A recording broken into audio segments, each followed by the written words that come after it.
make sure it's kosher. Lean on me like Bill Withers until you smell the roses. What's happening, fam? L.A.R. movement, still moving. Subscribe or die trying. You see the thumbnail, man.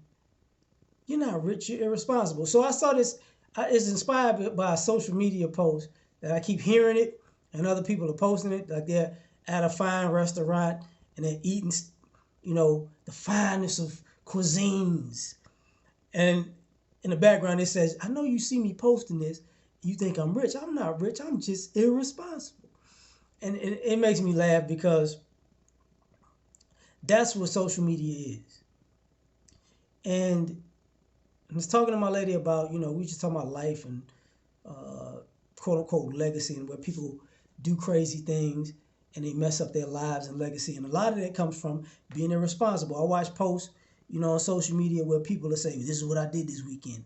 I went to a restaurant and another restaurant and a nightclub and a pool party and a day party and another restaurant and a brunch and a bar and a cigar bar. And, and I'm like, and then I went into a spa. I went to work out. And it's like, I know hopefully you just doing that for social media, to spread your brand, but that's irresponsible. Hopefully you don't have kids, because that's irresponsible. But what you see is people who are accustomed to being irresponsible. And the issue with that is, I was clowning about sneakerheads, because what happened was I would see that post and I would see I partied all weekend post, and then I would see like a sneaker convention post, and people, oh man, how much are these? Don't touch these shoes. They $50,000. How much would you want for these? Oh, those are $5,000. How much do you want for these? These are $2,500. Now they all like Nikes. There was like some Freddy Krueger dunks. I don't know if these were some Jordans, like the first kind of Jordan, but they was like blue and black, and they had and it was like sparkly or whatever. And I forgot the other shoes. Some other kind of shoes. Some Kanye's. Some original Yeezys. And I'm thinking to myself, and I was showing my lady, I said, listen, these are like Comic-Con. Like, this is a whole thing. Like, Comic-Con, I forgot the other thing. Like fitness conventions. I said, but the thing about it is, look at the crowd. Like, gun shows, look at the crowd. The crowd doesn't look like a bunch of people who are responsible with money. They're out here buying resales. Now, if you got them at a discount, a cheap price, and then you took care of the shoes and years later you sold them for $1,000, I get it. But a lot of these people, they're just wasting money on sneakers. You know what I'm saying? So it's like, you're not rich, you're just irresponsible. You see the people, everybody want the Scat Pack and the Track Hawk and this, that, and the third, and the Hellcat, and they can't afford it. But you want it. You're not rich, you're irresponsible. You want to, say $40,000 to $100,000 type of car, but your car costs more than everything in your apartment. It's not a good idea. That's irresponsible.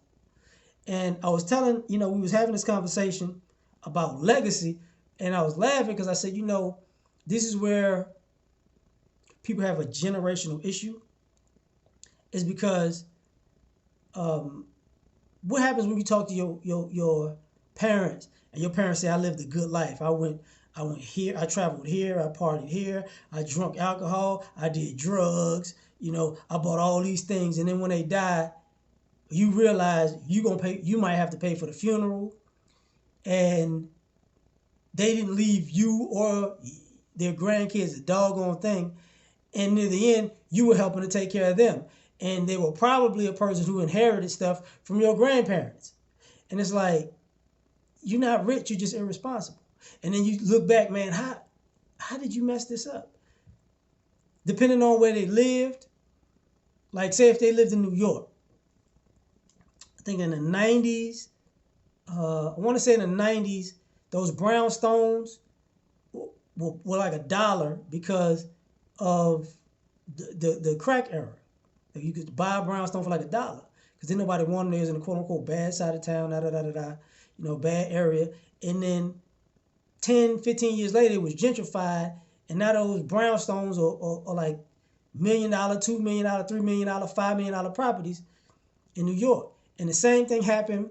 My granddad was talking to me about, he was in the military. He had friends in the Bay Area, San Francisco, that bought homes, 60s, 70s, 80s. And then now those homes are, they bought them for like $50,000 then. Now those homes are $3, $4, $5 million properties, right? Some of them got multiple homes like that. And, same thing, New Orleans, Chicago, so on and so forth. But then you see people, yo, man, we went here, we did this, we did that, we did this. And it's like, so now what are your kids going to watch? You be irresponsible? And then they're going to be irresponsible? And then they're going to teach the next generation to be irresponsible?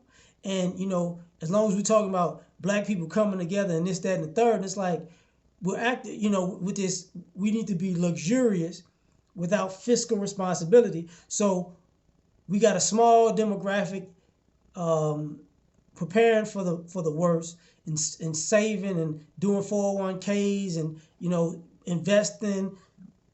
But we got a large swath of people who I'm going to just blow it all. But I know I got a family member or friend who they're on point, so maybe I could just bum off of them when it's all over with. Or my kid gonna make it and I'm gonna live off of them type scenario. And it's like, this is horrible.